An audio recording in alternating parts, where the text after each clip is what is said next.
រឿងខ្មោចស្រីខៀងព្រៃងងឹតនៅក្នុងខេត្តកំពង់ធំមានព្រៃដ៏ធំស្កប់ស្កល់មួយដែលគេហៅថាព្រៃខ្មោចស្រី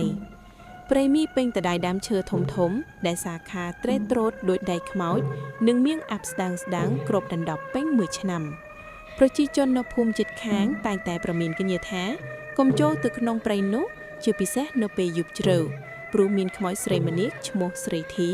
ដែលតែងតែលេចមុខដើម្បីលួងលោមអ្នកដែលវង្វេងផ្លូវរួចទាញពួកគេចូលទៅក្នុងភាពងងឹតជ្រៅគេនិយាយថានាងជាស្រីស្អាតដែលត្រូវបានសម្លាប់ដោយក្រុមចោរកាលពីសម័យសង្គ្រាម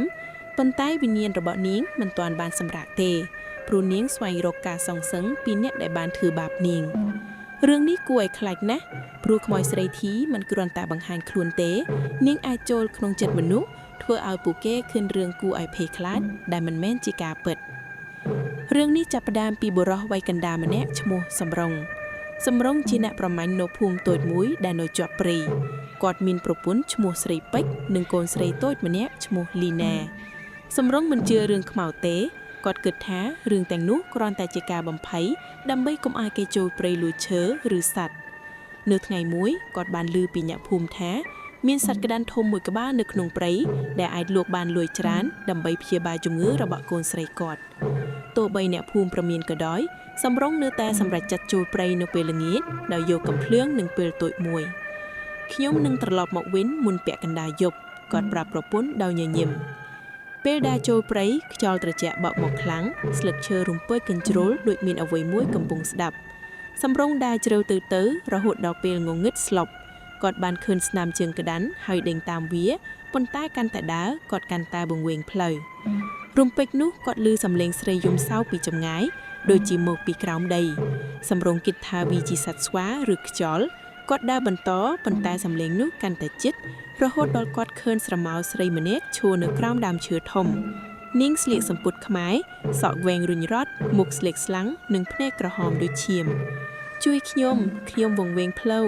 នាងខ្សឹបសំឡេងត្រជាក់ខ្នង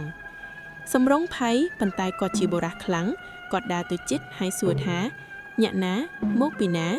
នាងញញឹមបង្ហាញធ្មេញខ្មៅងងឹតនិងនិយាយថាខ្ញុំឈ្មោះស្រីធីខ្ញុំត្រូវបានគេសម្លាប់នៅទីនេះតើញាក់ចង់ឮរឿងរបស់ខ្ញុំទេសំរុងចង់រត់ប៉ុន្តែជើងគាត់ដូចជាជាប់នឹងដីគាត់ត្រូវស្ដាប់នាងនិយាយស្រីធីប្រាប់ថានាងជាស្រីស្អាតនៅភូមិជិតនេះស្រឡាញ់បុរសឈ្មោះធនប៉ុន្តែធនជាចោរគេបានលួងនាងមកព្រៃរួចសម្លាប់នាងដើម្បីលួចគ្រឿងអលង្ការ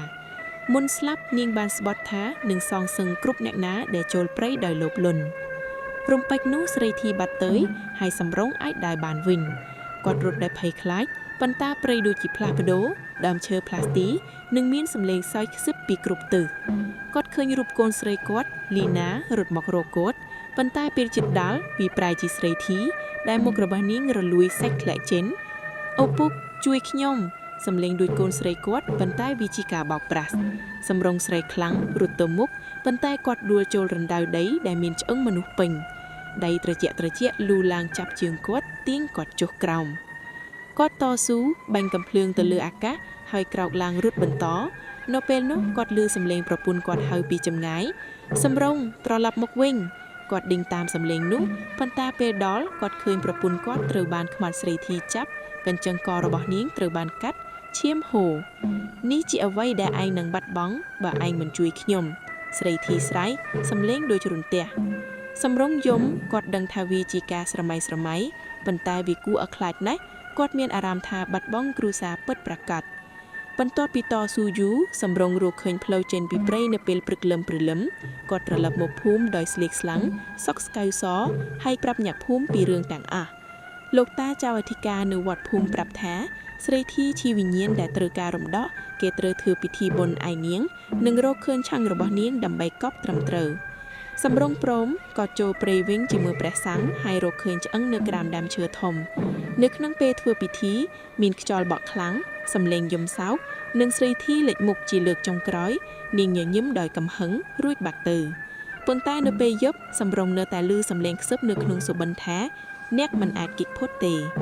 ថ្ងៃបន្ទាប់សំរុងភ្ញាក់ឡើងគាត់ឃើញកូនស្រីគាត់ស្លាប់នៅលើគ្រែមុខស្លេកស្លាំងដោយស្រីធីគាត់ស្រែកយំដឹងថាខ្មោចនោះបានសងសឹកពិត ព្រៃខ្មោចស្រីធីនៅតែងងឹតនិងគួរឲ្យខ្លាចរងចាំអ្នកក្រោយក្រៃរឿងនេះបង្រៀនយើងថាលោភលន់អាចនាំឲ្យជួបគ្រោះថ្នាក់និងអតីតកាលដែលងងឹតមិនដែលបាត់បើអ្នកអានរឿងនេះនៅពេលយប់ងងឹតសូមកុំស្ដាប់សំឡេងខ្សឹបពីខាងក្រៅប្រប្រហែលជាស្រីធីកំពុងហៅអ្នក